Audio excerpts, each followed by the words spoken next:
ఓం శ్రీ మాత్రే నమః. హలో అండి. Welcome back to my channel. ఈరోజు ఈ వీడియోలో నేను లలితా సహస్రనామంలోని 21వ నామము మరియు పదవి విభజన దాని అర్థం వివరిస్తున్నానండి. వీడియోని పూర్తిగా చివరి వరకు చూడండి. నచ్చితే ప్లీజ్ అండి లైక్ చేసి వీడియో చూడండి. స్టార్ట్ చేయండి. అమ్మ సౌందర్యానికి సరిహద్దులు లేవు. సర్వారుణ రూపంతో అన్ని ఆభరణాల మహిమతో శివుని వామభాగం సింహాసనంగా కలిగింది అమ్మ లలితామాత. దాన్ని తెలియజేసేదే ఈ శ్లోకం అండి. ముందు 20 శ్లోకాలలో అమ్మను మనం సగుణ రూపంలో శిరస్సు నుండి పాదాల వరకు కూడా రూప సౌందర్యం, దివ్యమైనటువంటి ఆభరణాల వైభవం, సుగంధముల కాంతి, ప్రకృతి సౌందర్యంతో మేళవించినటువంటి రూపంలో అమ్మని చూశాము. ప్రస్తుత శ్లోకం కోసం సరిహద్దులు లేని అమ్మ సౌందర్యం కోసం ఇప్పుడు తెలుసుకుందామండి. 21వ శ్లోకము సర్వారుణ అనవద్యాంగి సర్వాభరణభూషిత శివకామేశ్వరాంకస్త శివ స్వాధీన వల్లభ. ఈ శ్లోకంలో 6 నామాలు ఉన్నాయండి. 49వ నామము సర్వారుణ, 50వ నామము అనవద్యాంగి, 51వ నామము సర్వాభరణ భూషిత, 52వ నామము శివ కామేశ్వరాంకస్త, 53వ నామము శివ, 54వ నామము స్వాధీన వల్లభ. ముందుగా 49వ నామం కోసం తెలుసుకుందామండి. సర్వారుణ. సర్వ అంటే సర్వము లేదా అంతటా. అరుణ అంటే ఎరుపు వర్ణము. సర్వము అరుణ వర్ణమే. అరుణం అంటే ఎరుపు రంగు. ఎరుపు, గోధుమ, బంగారు రంగులతో మేళవించినటువంటి ప్రకాశవంతమైన రంగు. అమ్మ శరీర రంగు ఎరుపు. అది ఎలా ఉంటుందండి? బ్రహ్మాండం అంతా కూడా కప్పివేసేటంత ఉంటుంది. అమ్మ కట్టుకున్న చీర రంగు, ధరించిన ఆభరణాలు, రత్నాలు, చెక్కిళ్ళు, పెదవుల రంగు, పాదముల నుండి వెలిగే కిరణాలు అన్నీ కూడా అరుణవర్ణమే కదండి. అందుకే అమ్మ సర్వారుణ. అరుణవర్ణము అంటే ఉదయ సూర్యుని వర్ణము. ఇది జ్ఞానోదయానికి సూచిక. సూర్యుడు ఉదయించగానే చీకటి మాయమైపోతుంది, ప్రకాశం విస్తరిస్తుంది. అంటే రోజుకి కొత్త వెలుగుని అందిస్తాడు సూర్యుడు. సర్వ అనే పదము అన్ని లోకాలు, అన్ని జీవులు, అన్ని స్థితులు, అన్నింటినీ కప్పివేస్తున్నటువంటి ఒకే ఒకమైన జ్ఞాన ప్రకాశము లలిత త్రిపుర సుందరీ దేవి. అంటే ఆ అరుణవర్ణము కేవలం అమ్మ శరీర కాంతి మాత్రమే కాదండి, అది చైతన్య కాంతి. అమ్మ శరీరము సర్వము కూడా జ్ఞాన ప్రకాశంతో నిండినది. ఆ అరుణకాంతితో ఉన్నటువంటి జ్ఞాన స్వరూపినిగా సర్వభూతాలలో అజ్ఞాన చీకటిని తొలగిస్తుంది అమ్మ. ఇలా సగన రూపంలో ఉన్నటువంటి అమ్మ అణువు కూడా ఎరుపు వర్ణమే. ఇంకా 50వ నామము అనవద్యాంగి. అనవద్య అంటే లోపం లేని లేదా వంక పెట్టడానికి వీలు లేనటువంటి. అంగి అంటే అవయవములు కలది. అమ్మ సంపూర్ణ సౌందర్య రాశి, సగుణ రూపము, ఎటువంటి వంకలు పెట్టడానికి వీలు లేనిది. ఇంకా ప్రతి అవయవము కూడా, ప్రతి లక్షణము కూడా అపూర్వమైనటువంటి సౌందర్యముతో దోషరహితంగా ఉంటుంది. ఏ దృష్టితో చూసినా కూడా అమ్మ అవతార పరిపూర్ణత మాత్రమే కనిపిస్తుందండి. సాముద్రిక శాస్త్రం శరీర లక్షణాల ద్వారా కూడా మహాత్ముల గుణాలను, మహిమలను తెలుపుతుంది. శరీరంలోని ప్రతి అవయవము ఒక నిర్దిష్టమైనటువంటి శ్రేష్ఠ రూపాన్ని కలిగి ఉంటే అది దైవికత, శుభ ఫలితము. అటువంటి దోషము లేని అంటే సమతుల్యంగా సౌందర్యంతో కూడిన అవయవాలు ఉన్న తల్లి. అలాగే అమోఘమైనటువంటి శక్తి, జ్ఞానము, మహిమ, కరుణ లక్షణాలుగా ఉన్నది కాబట్టే ఆ అమ్మ అనవద్యాంగి. సాముద్రిక శాస్త్రం చెప్పినటువంటి అత్యుత్తమ లక్షణాల సమాహారము ఆ అమ్మ శ్రీమాతది. అమ్మ యొక్క లక్షణాలు ఆధారంగా చెప్పినదే సాముద్రిక శాస్త్రం. ఇంకా అమ్మ అవయవాలు కేవలం భౌతిక అందం మాత్రమే కాదండి. ప్రతి అంగము అంటే 5 జ్ఞానేంద్రియాలు, 5 కర్మేంద్రియాలు, మనస్సు, బుద్ధి, చిత్తం, అహంకారము అన్నీ పవిత్రమైనవి. ఎటువంటి దోషము కూడా లేనటువంటి శుద్ధ చైతన్య రూపిణి అమ్మ.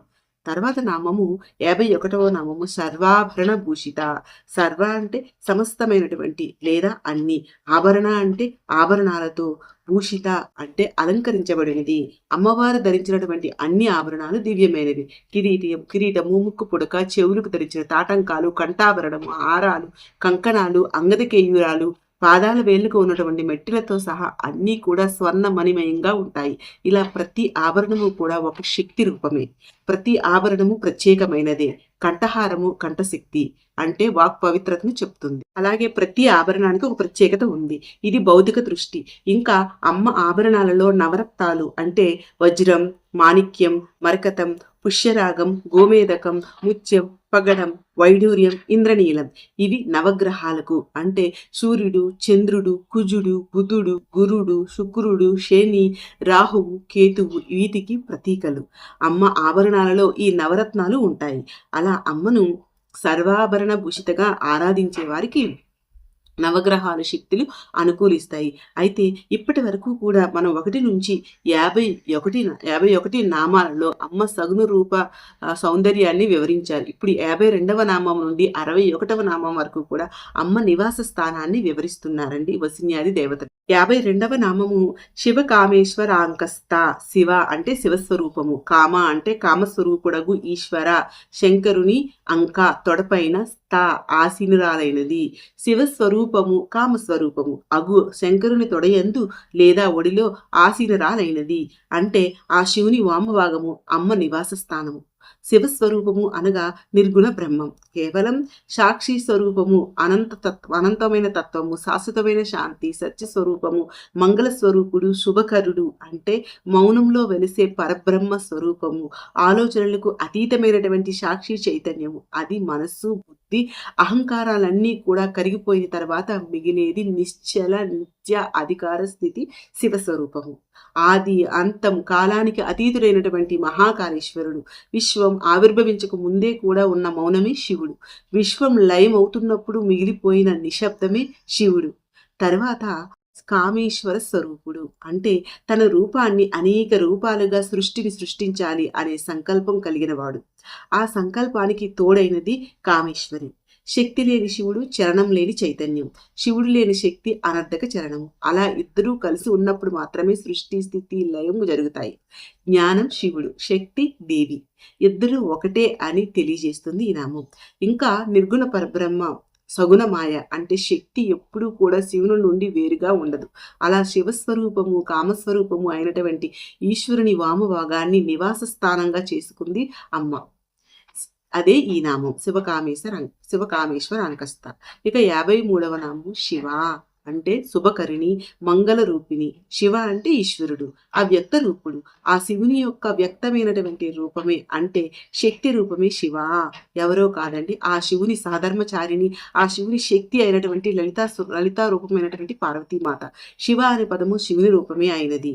శివుడు శక్తి ఆ రెండు శివుడు శక్తి కలిపి శివ అని ఆ రెండు వేరు కాదని ఇక్కడ గుర్తు చేస్తుందన్నమాట.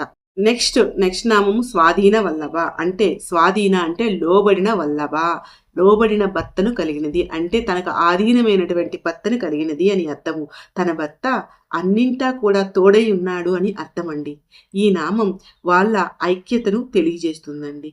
తన భర్త అయిన శివుణ్ణి సంపూర్ణంగా తన ఆధీనంలో ఉంచుకున్నది అంటే ఆ శక్తి శివుణ్ణి నియంత్రిస్తుంది అని కాదండి. చైతన్యము, శక్తి ఈ రెండూ కూడా పరస్పర ఆధారమని అర్థమండి.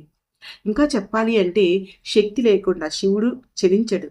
సృష్టి, స్థితి, లయ అన్నీ కూడా శక్తి ద్వారానే జరుగుతాయి. ఆమె ఆధీనంలో ఉంటాయి. ఆ విధంగా శక్తికి అంటే ఆ పరమేశ్వరికి శివునిపై అధికారం ఉంది.